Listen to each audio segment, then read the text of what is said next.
सिद्धं शुद्धं पनमियं जिनेन्द्रवर्णेमि चन्दमकलङ्कं गुणरयणभूषणोदयं जीवस्य परिवर्णं मोक्षम्।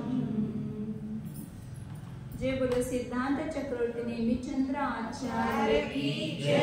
जय बोलो परम पूज्य चारित्र चक्रवर्ती समाधि सम्राट आचार्य शांति सागर जी महाराज की जय।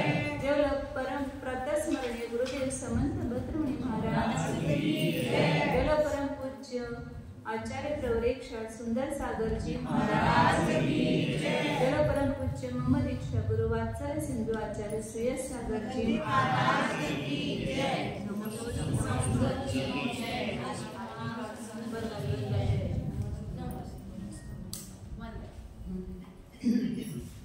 संयुक्त मार्गाने आहे त्यामध्ये 6 द्रव्यांचं वर्णन चालू आहे। त्या 6 द्रव्यांच्या वर्णनामध्ये उद्गत द्रव्याचं वर्णन करतात आणि उद्गत द्रव्याच्या वर्गणांचं प्रकरण चालू आहे। उद्गत द्रव्याच्या वर्गणा म्हणजे एक स्कंदचा आहे। तो किती प्रकारचा सांगितला? 23 प्रकारचा आहे। फक्त स्कंदाचे म्हटलं तर 23 प्रकार आणि परमाणु वर्गणा ते स्कंद नाही, केवळ एकटा सुद्धा परमाणु म्हणून कधी 22 वर्गणा पण म्हणतात आणि परमाणु वर्गणाचे ते एकच आहे ते स्कंद रूप नाही। तसं म्हटलं तर 23 वर्गणा आहेत। तर नाही वर्गणा म्हणजे परमाणु वर्गणा आहे त्याच्यामध्ये स्कंद नाही धरायचा, तर परमाणु स्वतंत्र घ्यायचा। स्कंद म्हटलं तर 22 झाले, 22 प्रकारचे। परमाणु सोडायचं तर स्कंदाचे प्रकार म्हटलं तर 22 म्हणायचे।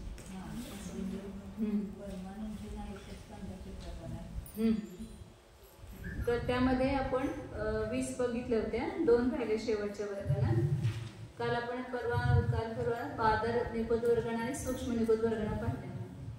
पादर निगोद वर्गणा कशाला म्हटलं? स्वाती भावे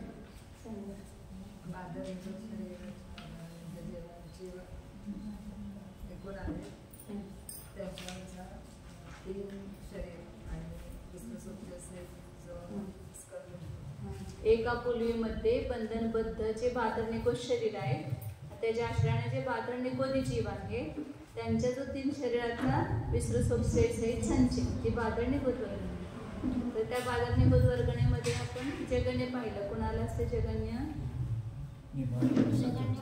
12 गुण स्थान के अंतिम समय में शपित कर्मांशिक जीव के आधार से जो पुलवी है और पुलवी में जो बादर निगोद जीव उनकी एक वर्गना है, वो जगन्य बादर निगोद। और उत्कृष्ट किसके हैं?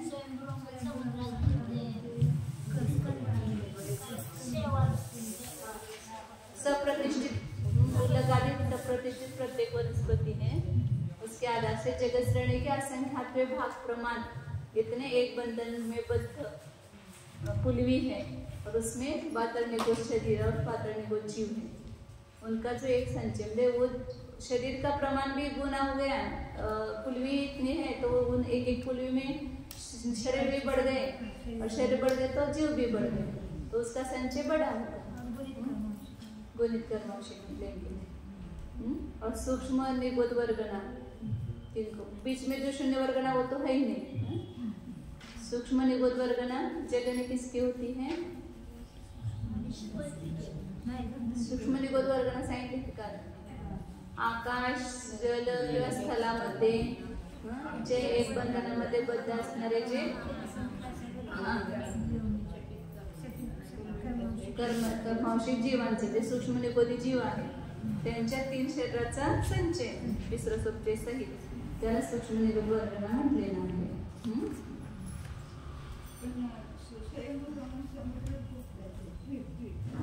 ते उत्कृष्ट बादर निगोद वर्गणा घेतली। सूक्ष्म निगोद वर्गणा जगन्य सगळ्यात उत्कृष्ट कुठं असणार ते सांगितलं। बाकीचे सगळे मध्यम भेदामध्ये येणार की सगळे इथले असणारे, आपल्या शरीरात असणारे, इकडचे तिकडचे सगळे येणार, परंतु ते सगळे मध्यम भेदामध्ये येणार बादर निगोद वर्गणा। सगळ्यात जगन्य कोणाला आहे आणि सगळ्यात उत्कृष्ट कोणाला? एक 12 गुणस्थानामध्येच किती भेद होतात. 12 गुणस्थानामध्ये गेलेले जे जीव आहेत ना, त्यांच्यामध्ये सगळे शपित कर्माशिकवाले, गुणित कर्माशिकवाले ते बघितलं तर ते सगळं खूप भेद केले. तिथं जे डौलामध्ये म्हटलं ना, तिथले जे काही मध्यम भेद केले त्याने, अजगणे अनुत्कृष्ट भेद, त्यामुळे खूप भेद केले. 14 गुणस्थानचे पण शेवटचे समय आहेत ते प्रत्यक्ष वर्गणा, त्याचे पण भरपूर भेद आहेत.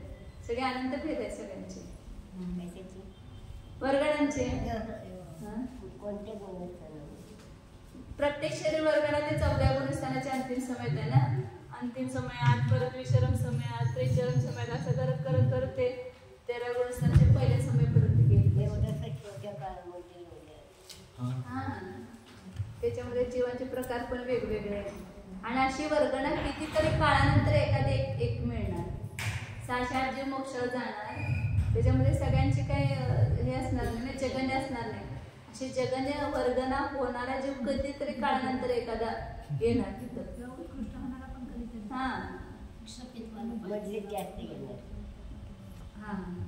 मध्यमभेद पुष्कळ आहे त्याचे. सूक्ष्म निकोल जगण्य वर्गणा कुठेही जल स्थल आकाशामध्ये एक बंधनबद्ध आवडीचे असंख्यात विभाग प्रमाण पुलवींच्या मध्ये जे अनंतानंत असंख्यात शरीर आणि त्याच्या आश्रयाने असणारे अनंतानंत सूक्ष्म निकोल जीव, त्यांचा जो संचय. आणि उत्कृष्ट आणि सूक्ष्म निकोल वर्गणा कोणाला सांगितली? महामत्स्याच्या शरीरामध्ये एक बंधनबद्ध जे आवलीचे असंख्यात विभाग मात्र पुलवी आहेत, तिथं गुणित कर्मवशी जीव घ्यायचे. ते गुणित कर्मवशिक अनंतानंत जीव आहे, त्यांचा जो विसर्ग सहित 3 शरीराचा संचय. म्हणजे ते फक्त गुणित कर्मवशिक साठी पल्ल्याच्या असंख्यात विभागाने गुणलं. पुलवी तेवढ्याच, शरीर तेवढेच, परंतु जीवांची संख्या वाढणार. ती गुणित कर्मवशिक घ्यायचं, त्याचा समय प्रबंध मोठा आहे.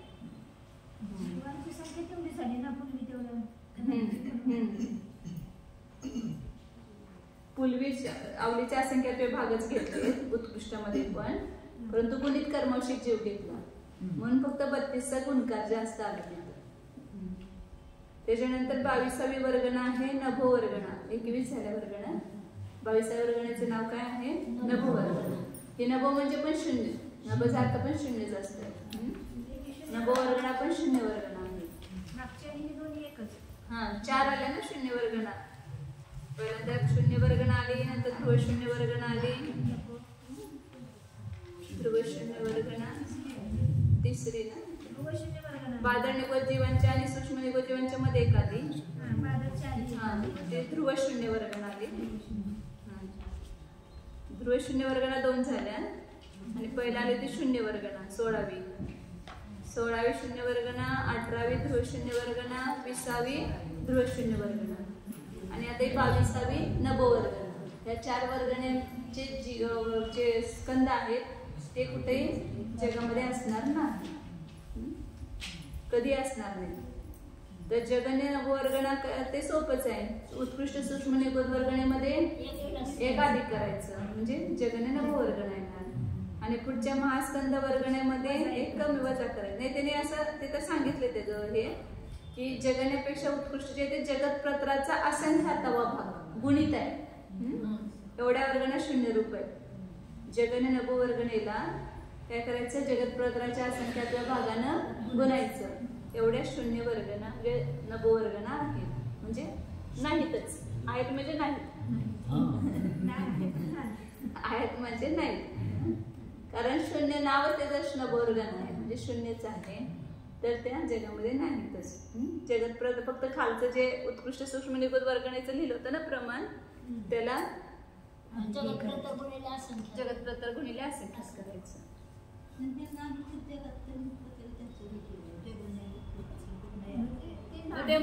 त्याचे लगातार हे संगती बसवायचे ना. आता पुढची वर्गणा याच्यामध्ये जे अंतर आहे तर ते पण सांगितलं, मग त्याला नाव दिलं काहीतरी. शून्याला पण नाव असते.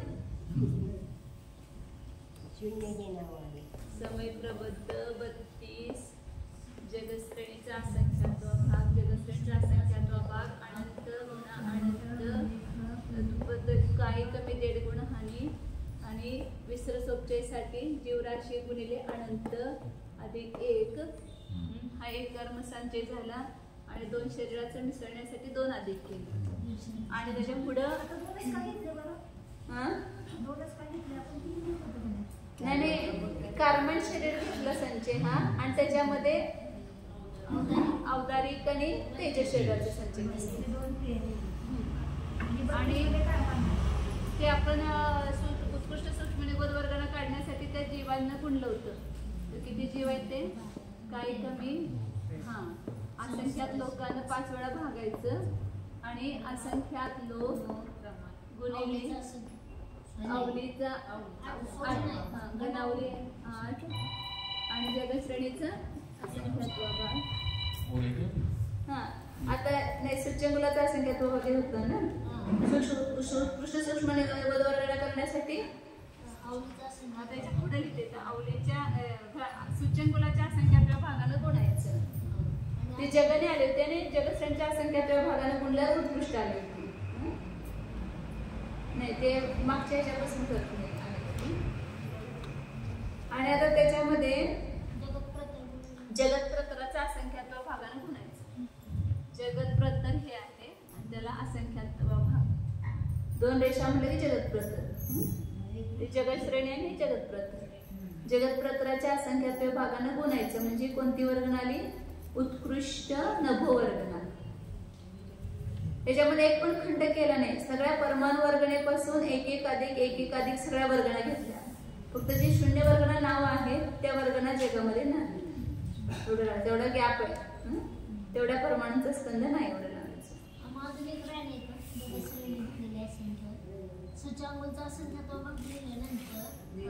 तिथं लिहिलं ते जगश्रेणीचा असं अगोदर घेतलं.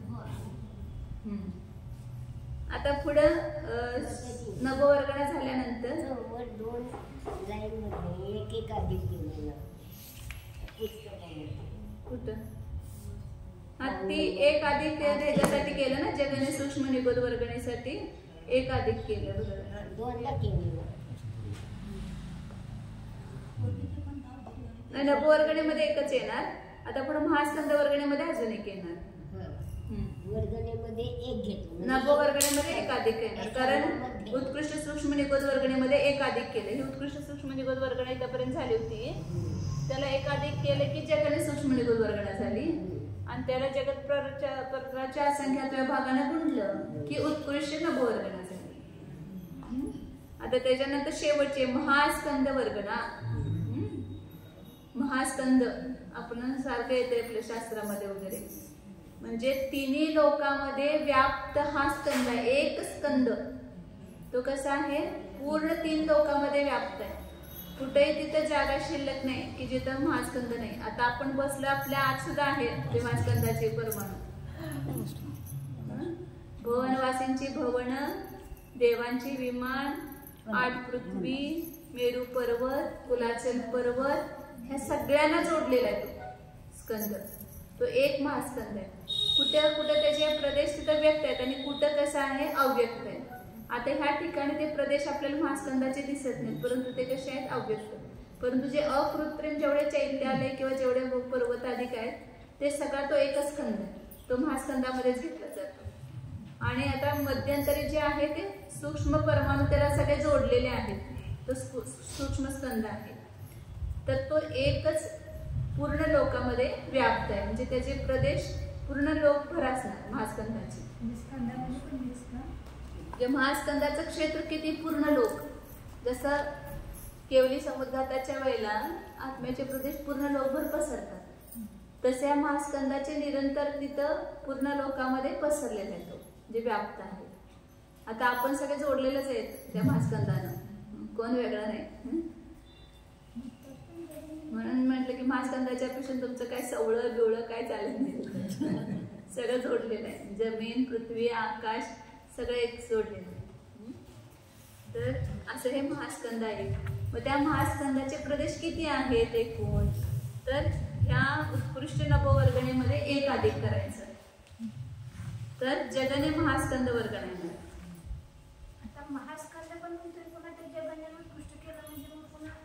हा महास्कंदामध्ये पण कधी कधी परमाणू कमी होणार, कधी वाढणार. त्याचे पण प्रकार एका वेळेला एकच महास्कंद असणार जगामध्ये. हे बाकीच्या वर्गण जास्त असणार ना, तसं महास्कंद एका वेळेला एकच असणार, पूर्ण लोकांमध्ये व्याप्त असणार, परंतु कधी त्याच्यातले परमाणु कमी होणार, कधी जास्त होणार, कधी जगण्य असेल, कधी मध्यम असेल, कधी उत्कृष्ट असेल, तो महास्कंद एकच असणार तो महास्कंद एकच आहे. हा, त्याची संख्या एकच, त्याची परमाणुची संख्या ही शेवटची आता सांगतात ते. बड़ा स्कंद होंगे, संख्या कम हो जाएगी, एक करके छोटे स्कंद हो जाएंगे, संख्या बढ़ जाएगी. स्कंद महास्कंद की महास्कंद में परमाणु की संख्या बढ़ेगी घटेगी. स्कंद एक ही रहेगा वो. तो जगन्य कम से कम कितने होंगे, तो इस नव उत्कृष्ट नववर्गणा में एक अधिक करो. महास्कंद एकच आहे, परंतु त्यातील परमाणु आहे हे कमी जास्त आहे. म्हणून स्कंदाचे भेद झाले हो. कधी जगण्य होईल, कधी एक प्रदेश अधिक होईल, कधी 2 प्रदेश अधिक, कधी 3 प्रदेश अधिक. सगळ्यात जास्त उत्कृष्ट महास्कंद किती होणार, तर ह्याला पल्ल्याच्या संख्याच्या भागानं गुणायचं. नाही नाही, अधिक अधिक करायचं. अधिक आहे बरोबर, इथं गुणाने. पुरणगलन पुद्गलाचं होत राहतंय ना. आता आपलं शरीर आहे, आपल्यामध्ये सारखे परमाणु राहणार का कायम, सारखं त्याच्यामध्ये घटपट होत राहणार ना.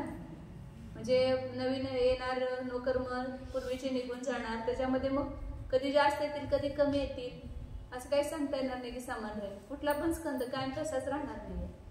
तो महास्कंद स्कंद रूपाने एकच राहील. जसं मेरू पर्वत आहे तो कायम आहे आल्यानंतर, परंतु त्याच्यात पण परमाणु निघून जातात आणि येतात, म्हणजे तेवढेच राहत नाही, घटबड त्याच्यामध्ये होत असते. तसं या महास्कंदामध्ये पण घटबड होत राहणार.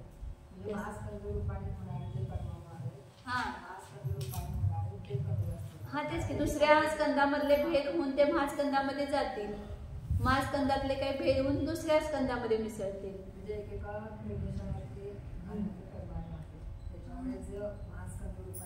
हा, त्यातले परमाणु कमी जास्त होणार. पूर्ण लोकांमध्ये म्हणजे असंख्यात लोकांमध्येच हा अनंत अनंत परमाणुचा स्कंद बसलाय.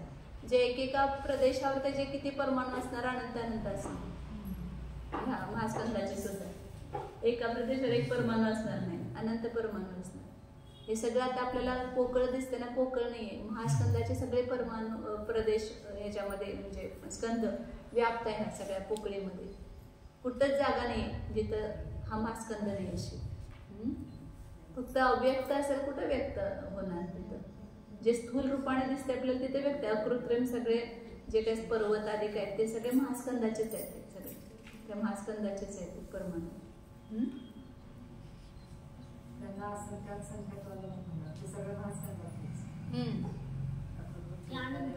हा, त्याला सगळ्याला जोडलेला हा एकच महास्कंद आहे. हे सगळे स्कंद असं लिहिले त्याने. भुवनवासींचे भवन, देवांची विमान, 8 पृथ्वी, मेरू पर्वत, कुलाचल इत्यादिकांना एक स्कंदरूप महास्कंद आहे. त्या सगळ्यांचा एक स्कंदरूप महास्कंद आहे धरूनच. उनके मध्य में सूक्ष्म पुद्गल स्कंद एक बंधन में बद्ध होने से, त्यांच्या बीच मध्ये अंतरालामध्ये, त्या अंतरालामध्ये सूक्ष्म पुद्गल स्कंद ते एका बंधनामध्ये बद्ध आहेत. आता तुम्ही कधी कधी असं विणताय की नाही, असे इथे एकदम विणताय आणि मध्ये एकदम पातळ पातळ पातळ पोकळ ठेवताय, तसं ते महास्कंद आहे. त्याची रचना तशी सूक्ष्म रूपानं आहे, पण तरी सगळ्यांना जोडलेली एक आकृती. तेच की, त्याच्यामध्ये अंतर नाहीच आहे. त्या अंतरालामध्ये आपला अंतराल दिसतोय, परंतु तो अंतरालामध्ये सुद्धा ते सूक्ष्म पुद्गल स्कंद आहेत.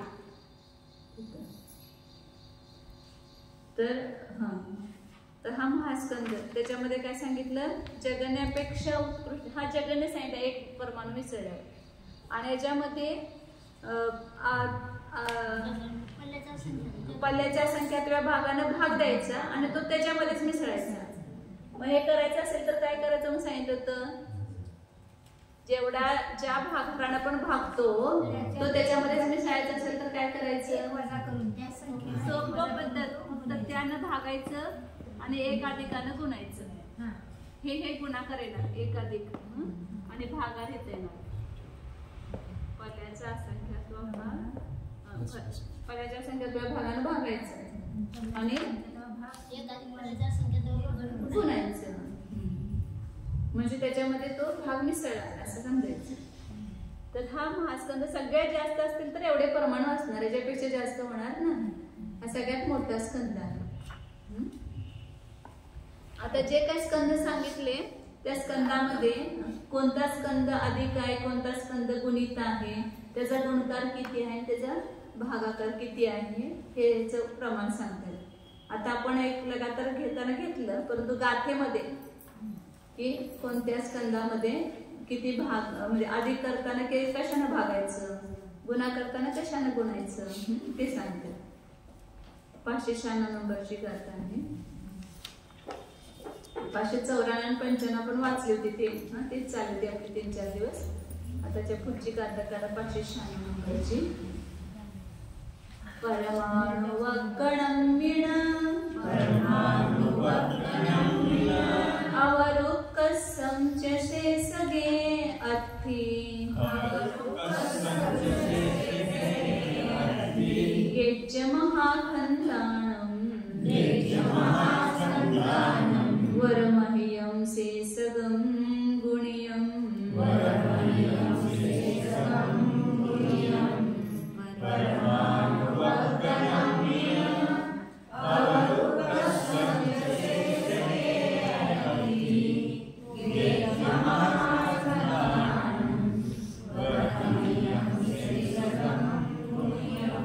एका गाठ्यामध्ये किती सांगितलं परमाणु वर्गणवी, परमाणु वर्गणीमध्ये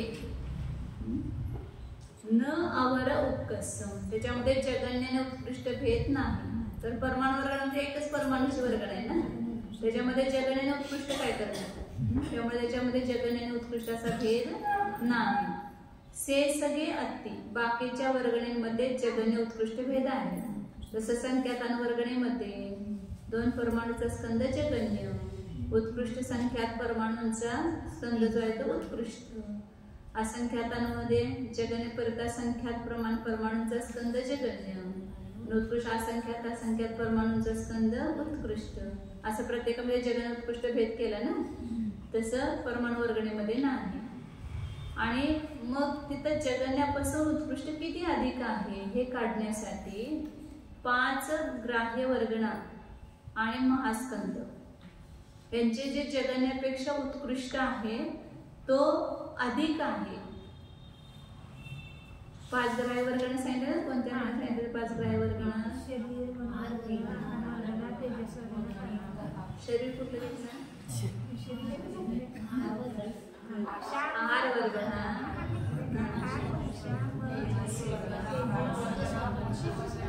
आहार वर्गणा, तेजस वर्गणा, भाषा वर्गणा आणि कर्मणा वर्गणा घ्यायचं ना. तर 5 वर्गणा ह्या ग्राह्य आहेत. मग त्याचं जगण्य जे आहे त्याच्यापेक्षा उत्कृष्ट किती आहे तर अधिक रूपाने.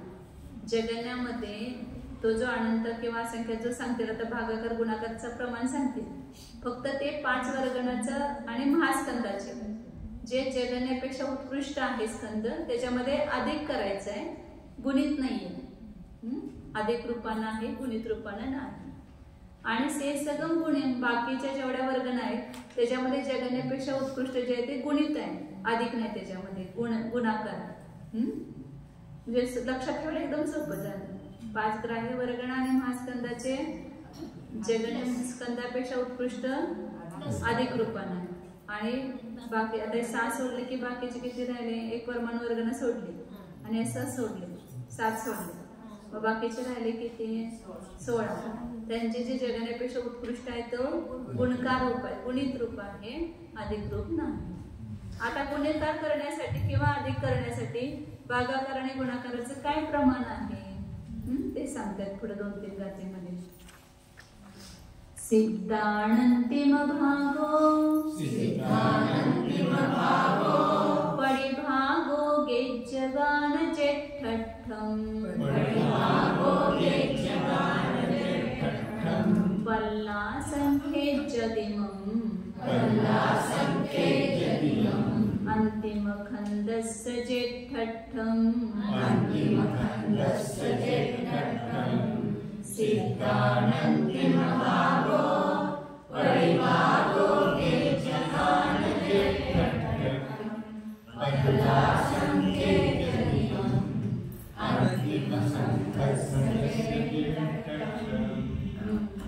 आता त्या 5 ग्राह्य वर्ग आणि महास्कंद अधिक रूप आहेत ना, मग अधिक कसं करणार, त्याच्यामध्ये कशाचा तर भाग देऊन तो त्याच्यामध्येच मिसळायचा आहे ना, मग कशाचा भाग द्यायचा ते सांगितलं. तर गेच्य गान जेठट्टम सिद्धा अनंतिम भागो पडिभागो. जे ग्राह्य वर्गण आहे त्यांचं उत्कृष्ट आणण्यासाठी सिद्धाचा अनंतावा भाग, सिद्ध राशीचा पण अनंतावा भाग हा प्रतिभाग आहे. म्हणजे त्याच्या जगण्यामध्ये आहार वर्गण आहे, त्याच्या जगण्यामध्ये सिद्धांच्या अनंतव्या भागानं भागायचं आणि जे उत्तर येईल ते त्याच्यामध्ये मिसळायचं. मग काय येणार, काय येणार, उत्कृष्ट वर्गण येणार. उत्कृष्ट वर्गण आहे, सोपं आहे, काय अवघड नाही. काय करायचं, जगण्यामध्ये सिद्धाचा अनंतवा भाग मिसळायचा आणि तो त्याच्यामध्येच मिसळायचा म्हणजे उत्कृष्ट येते. ग्राह्य वर्गणेचं असं करायचं, 5 ग्राह्य वर्गणेचा भागाकार किती आहे, सिद्ध राशीचा अनंतवा. आणि अंतिम स्कंदाचं उत्कृष्ट काढण्यासाठी पल्ल्याचा असंख्यात, जगन्य महास्कंदामध्ये पल्ल्याच्या असंख्याताव्या भागानं भागायचं आणि तो त्या गण्यामध्ये मिसळायचा. मग काय ना, उत्कृष्ट महास्कंद येणार. सोपं आहे. 5 ग्राह्य वर्गणेचा भागाकार काय आहे, सिद्ध राशीचा अनंतवा आणि महास्कंदाचं काय आहे, बलाचा संख्या. कोणता मोठा आहे कोणता लहान आहे, लहान, म्हणजे त्याचं उत्तर मोठं आहे. आणि सिद्ध राशीच्या अनंतव्या भागाने भागलं तर उत्तर त्याचं छोटं आहे, म्हणजे त्याचं उच्च करण्यापेक्षा उत्कृष्ट फार मोठं नाही. तो महास्कंदाचं एकतर महास्कंदच एवढा मोठा, जगन्य महास्कंद सगळ्यात मोठा शेवटचा, आणि त्याला फक्त पल्ल्याच्या असंख्याताव्या भागाने भागलं तर जे उत्तर लब्ध येणार ते मोठं येणार, अनंत जास्त प्रमाणात असणार. सगळ्या मध्यम वर्ग अनंतच, कारण जगन्य अनंतामध्ये आपण असंख्यातानं भागतोय तर उत्तर किती येणार, अनंतच येणार, म्हणजे अनंत परमाणू अधिक येणार. गुणाकार नसलं तरी सुद्धा जे प्रमाण येणार ते अनंत रूपच येणार, अधिक जे प्रमाण येणार ते. आता पुढे बाकीच्या वर्गणींचा गुणकार काय आहे ते सांगतो. बाकीच्या वर्गण गुणित आहेत मी सांगितलं ना, 16 वर्गण, त्यांचा गुणकार सांगतो.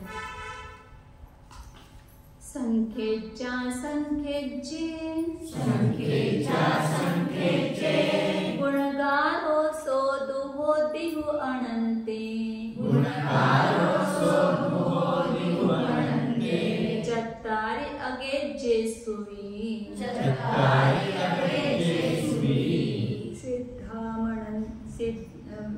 सिद्धानमनन्ति मो भागो,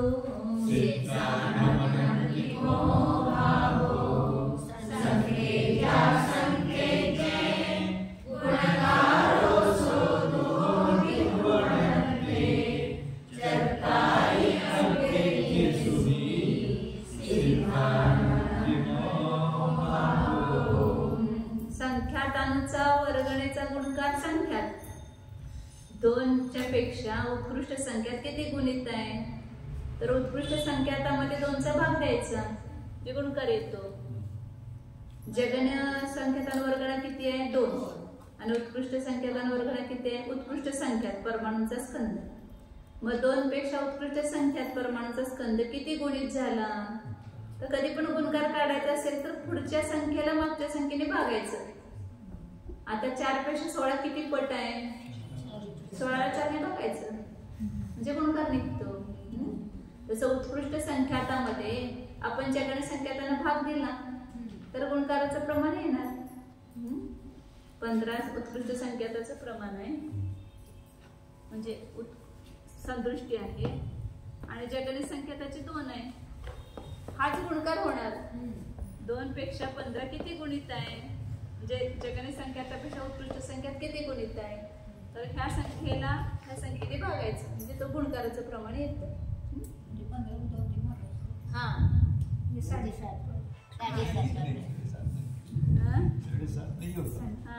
उत्कृष्ट संख्यात भागिले 2, उत्कृष्ट संख्याताचे अर्ध, उत्कृष्ट संख्यात का आधा, ऐसा बोलेंगे वो गुणकार होगा.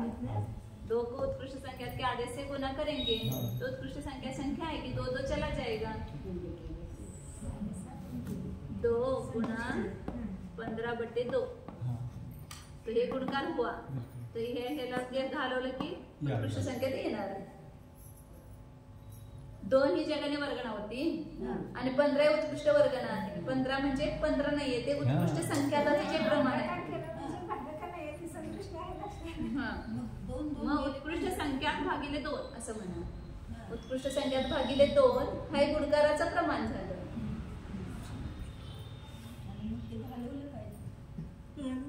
ह्या जगने वर्गणीला गुणलं ह्याच्यानं ते गेले की उत्कृष्ट संख्यात आलं ना, उत्तर आलं. उत्कृष्ट संख्यात येण्यासाठी किती न गुणायचं, तर उत्कृष्ट संख्यात भागिले 2 न गुणायचं. असं उत्कृष्ट असंख्यातामध्ये जगण्या असंख्यातानं भागायचं. मग त्या जगण्या असंख्याताला गुणलं की उत्कृष्ट असंख्यात येणार. आता पुढं 16 हे जगण्य परत असंख्यात आहे आणि 255 हे उत्कृष्ट असंख्याता संख्यात आहे. 55 म्हणजे 255 ची संदृष्टी उत्कृष्ट असंख्याता संख्याचे. मग 216 गुणिले 255 भागिले 16 हा गुणकार येणार. 16 म्हणजे जगण्य परत असंख्यात, जगण्य परत असंख्यात गेलं की काय शिल्लक राहणार, उत्कृष्ट असंख्याता संख्यात राहणार. हा गुणकार झाला त्याचा. असंख्यात उत्कृष्ट असंख्यातामध्ये जगण्या असंख्यातानं भागायचं, हाच गुणकार झाला. जे पुढच्या संख्येमध्ये मागच्या संख्येने भागलं की तोच गुणकाराचं प्रमाण येतं. पुढचे सगळे गुणकार काय आहेत? अनंत. पहिल्या असंख्यातांवर्गणेचा गुणकार संख्यात, असंख्यातांवर्गणेचा गुणकार असंख्यात आणि बाकीच्या ज्या वर्गण्या आहेत त्यांचा गुणकार कसा येणार? अनंत. तर त्यामध्ये त्या अनंत गुणकारामध्ये 4 ज्या अग्राह्य वर्गण्या आहेत, 5 ग्राह्य वर्गण्यांच्या मध्ये मध्ये आलेली ती कोणती वर्गण आहे? त्याचा गुणकार काय आहे? उत्कृष्ट असंख्याता संख्याताचा. उत्कृष्ट असंख्याताचा जगने अनंतानंतचं जे आहे त्याचं 256 आहे. तर त्यामध्ये एक कमी केलं की 255. 255 हे उत्कृष्ट असंख्याता संख्याताचे प्रमाण. 4 अग्राह्य वर्गण्यांचा गुणकार किती आहे? सिद्ध राशीचा अनंत भाग. जगण्याला सिद्ध राशीच्या अनंत भागाने गुणलं की उत्कृष्ट अग्राह्य वर्गणा येते. आता जर हे गुणकाराचं तेवढं घेऊ.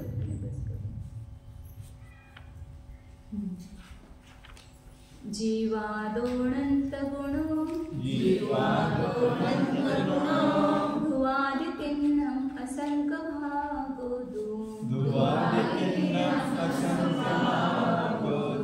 पल्लस्य तदो तत्तो असंख्य लोग वहिदो मिच्छो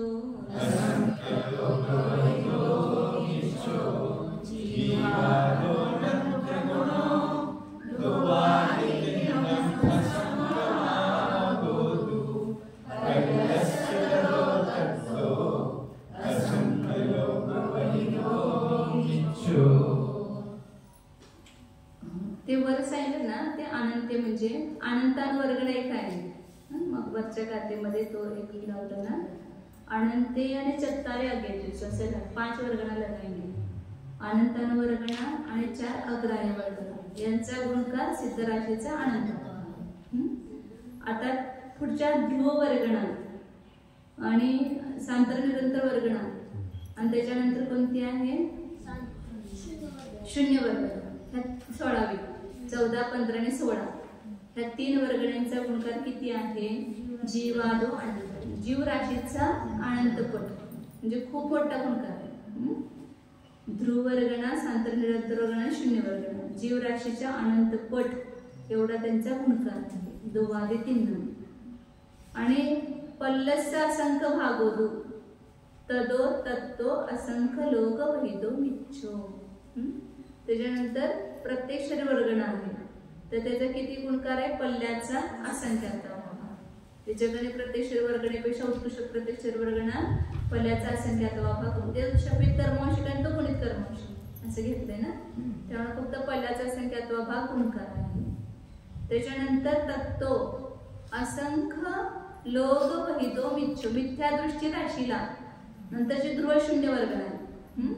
तर मिथ्या दृष्टी राशीला असंख्यात लोकांनी भागायचं, तर तो ध्रुव शून्य वर्गणेचा गुणकार आहे. ध्रुवशून्य वर्गण आहे, त्याच्यानंतर 8वी. तर त्याच्यामध्ये किती गुणकार आहे? मिथ्या दृष्टी राशी भागिले असंख्यात लोक, एवढा गुणकार आहे. त्याच्यानंतर अजून एक आहे, सेडी सुई पल्ला जगपदरा संख भाग गुणगारा अप्पण अवरादो कसा होती नियमेन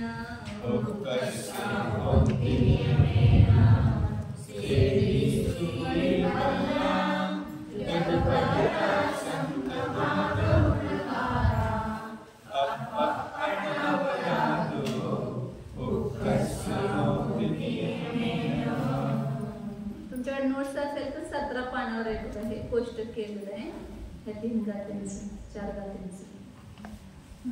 त्याच्यानंतर बादर निगोद वर्गणार, तर त्याचा गुणकार किती आहे? जगश्रेणीचा असंख्य, सेडी म्हणजे जगश्रेणी, जगश्रेणीचा असंख्य भाग लावायचा गुणकार.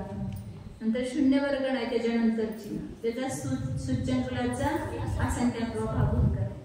त्याच्यानंतर सूक्ष्म निगोद वर्गण आहे, त्याचा पल्ल्याचा असंख्यात्व भाग, ते शपित कर्मवशिक आणि गुणित कर्मवशिक असं पाहिजे. त्याच्यानंतर नवो वर्गण आहे, त्याचा जगत्प्रतराचा असंख्यात्व भाग हा गुणकार आहे.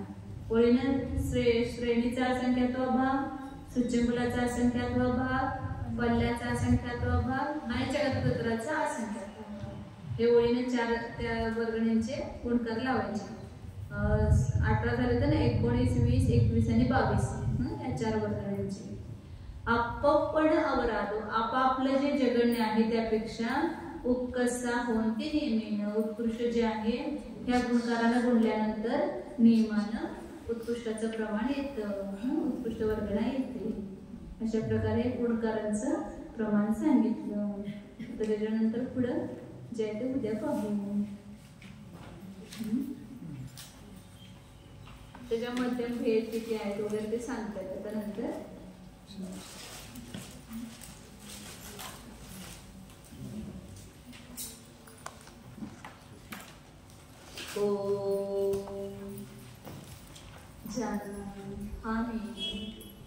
शुद्ध चैतन्यमय जीवच आहे, ज्ञान दर्शन स्वरूपी आहे.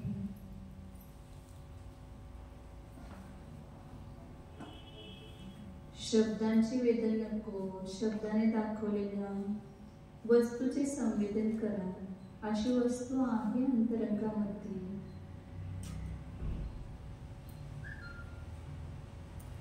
ही वस्तू मी आहे, ही चैतन्य वस्तू मी आहे,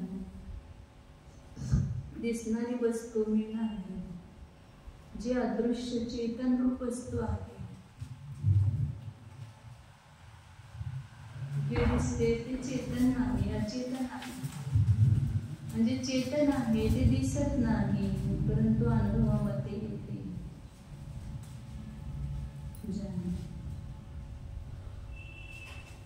शुद्ध चैतन्य स्वरूप उत्कल वर्गणारहित स्वरूप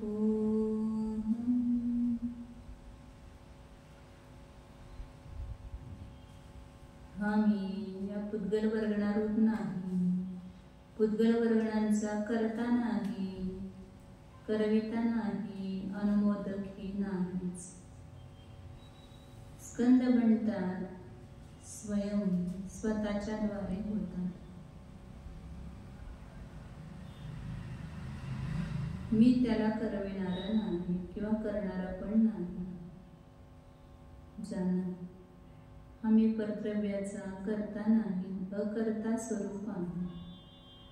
त्याचा भोगता पण नाही, अभोगता स्वरूप आहे.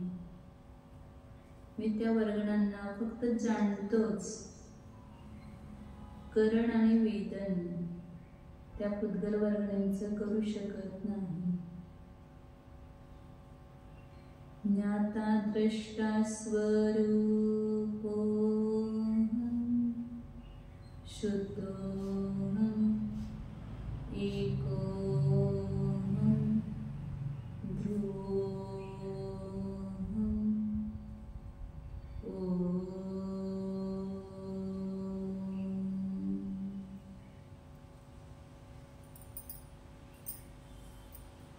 विसर्जन।